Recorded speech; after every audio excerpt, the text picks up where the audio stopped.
Assalamualaikum warahmatullahi wabarakatuh. Perkenalkan kami dari 12 TKR 3 dari kelompok 3. Kami di sini akan mempresentasikan tentang distribusi, yakni dari mata pelajaran Proyek Kreatif Kewirausahaan atau PKK. Di sini kami dibimbing oleh Bapak Imam Mahmudi.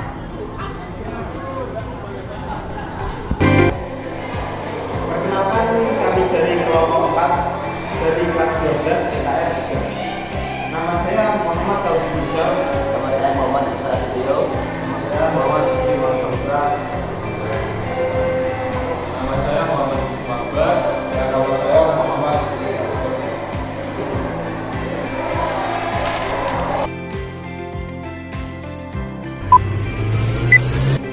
Strategi distribusi dalam dunia pemasaran tentu tidak bisa terlepas dari faktor produksi,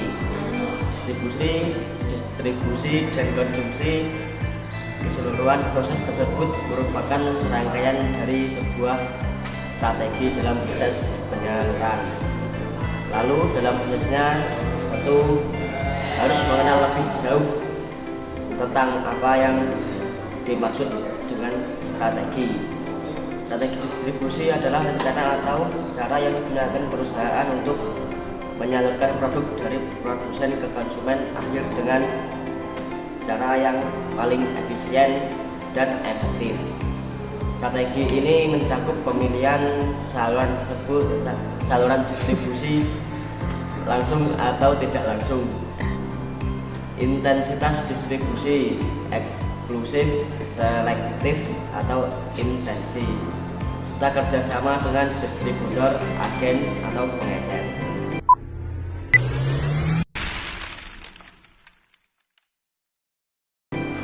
Tujuan strategi distribusi sendiri yaitu menjaga target pasar secara optimal, meminimalkan biaya distribusi, meningkatkan kepuasan pelanggan melalui ketersediaan produk. Jenis strategi distribusi dalam dunia pendistribusian tentu saja terdapat beberapa jenis yang harus diketahui. Jenis tersebut memang sebuah jenis yang harus diketahui oleh pemasaran baik produsen maupun konsumen. Tentu saja yang namanya sebuah strategi bertujuan untuk mendapatkan keuntungan dengan hasil yang semaksimalnya. Untuk mengetahui lebih jelasnya, berikut beberapa jenis strategi yang wajib diketahui.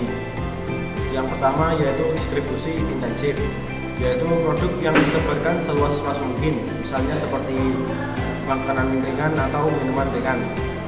Nah, untuk yang kedua, distribusi selektif, yaitu produk hanya dijual di tempat atau toko tertentu yang memenuhi syarat, seperti elektronik atau pakaian bermerek. Yang ketiga yaitu distribusi eksklusif, yaitu produk hanya dijual oleh satu distributor di wilayah tertentu, biasanya untuk produk premium seperti mobil mewah ataupun jam mewah.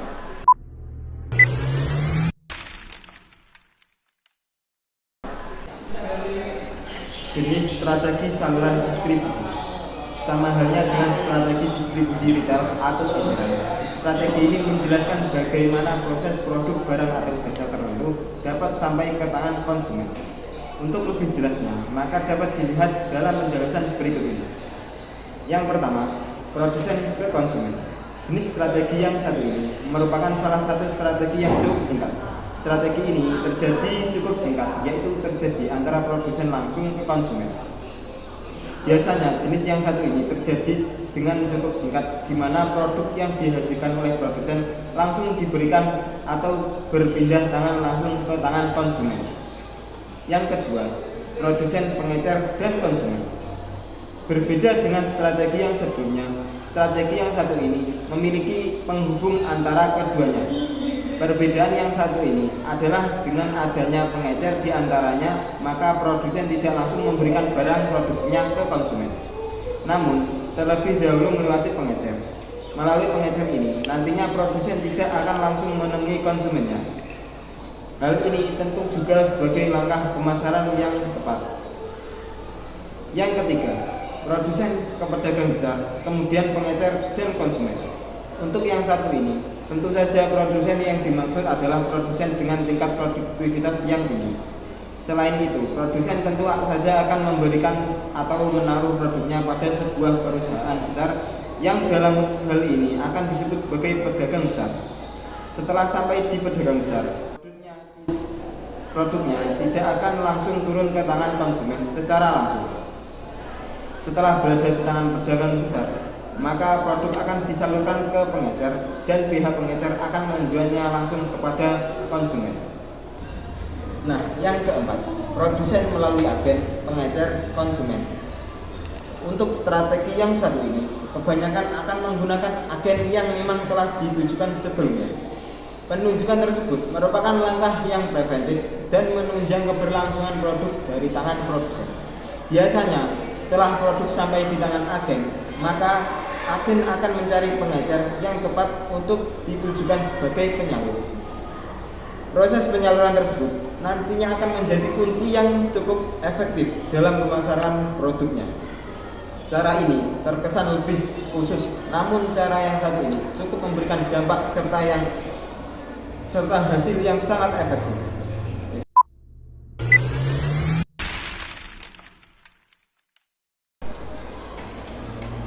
B. Pelayanan distribusi. Pelayanan distribusi adalah semua kegiatan pelayanan yang mendukung proses penyaluran produk dari proses ke konsumen agar berjalan lancar, efisien, dan memuaskan. Ini mencakup pengiriman, penyimpanan, penanganan barang, serta layanan kepada konsumen.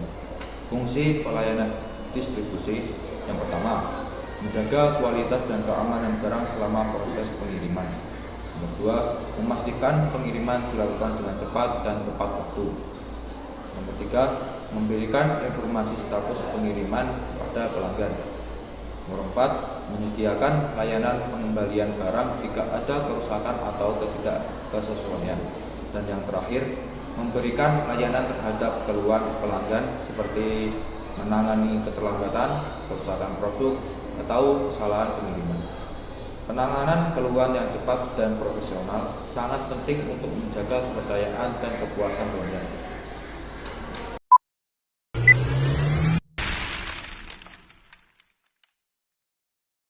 C. Contoh distribusi. Contoh 1, distribusi langsung. Seorang petani menjual hasil panennya langsung ke konsumen di pasar tradisional tanpa melalui perantara. Contoh 2, distribusi tidak langsung, yaitu pabrik sabun disalurkan ke distributor, lalu ke toko grosir dan toko eceran, dan terakhir ke konsumen. Contoh 3, distribusikan online atau digital. Produsen pakaian menjual langsung ke konsumen melalui platform e-commerce seperti Shopee atau Tokopedia. Penjual dapat mengatur pengiriman langsung dari gudang ke rumah konsumen.